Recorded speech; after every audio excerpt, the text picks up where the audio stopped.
একটি হাত নেই, সেজন্য বাকি হাতটি গুটিয়ে বসে থাকেননি আব্দুল মালেক। ঢাকার ব্যস্ত সড়কে এক হাতে রিকশা চালানো প্রায় অসম্ভব হলেও হাল ছাড়েননি তিনি।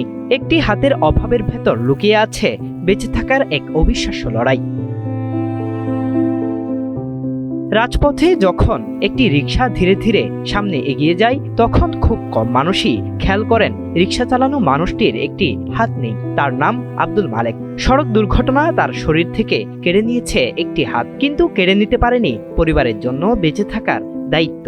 রোড অ্যাক্সিডেন্টে ধানমন্ডি 8 নম্বর, তারপরে কতদিন দোকানদারি করছিলাম 27 নম্বর, হাতে কাস্টমার আয় না, এটা লেগে এই বেছে নিচ্ছি। ওই যে সিঙ্গেল ক্যাব পাইলে মারি, না মাইলে বইয়ে থাই, ওই 300-400 দাও হয়, আল্লাহ তা দেয়। হাত হারানোর পর অনেকেই ভেবেছিলেন হয়তো এখানেই শেষ, কিন্তু আব্দুল মালেক সেখান থেকেই নতুন করে শুরু করেছিলেন। সবচেয়ে বেশি কষ্ট পান যখন মানুষ তার অক্ষমতাকে পরিচয় বানিয়ে দেয়।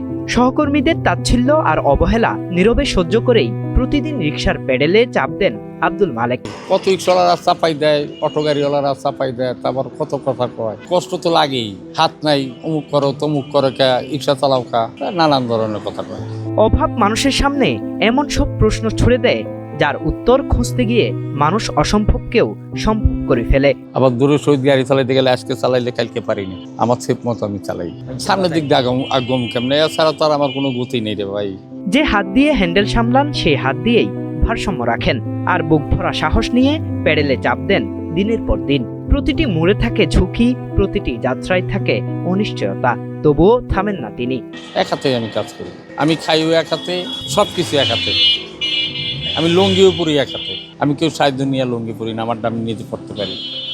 প্রতিটি প্রত্যাখ্যান তার আয় কমিয়ে দেয়, কিন্তু তার চেয়েও বেশি আঘাত লাগে আত্মসম্মানে। কারণ তিনি ভিক্ষা চান না, করুণা চান না, চান শুধু একটি সুযোগ, নিজের ঘামের বিনিময়ে পরিবারের জন্য দুমুঠো খাবার তুলে আনার সুযোগ।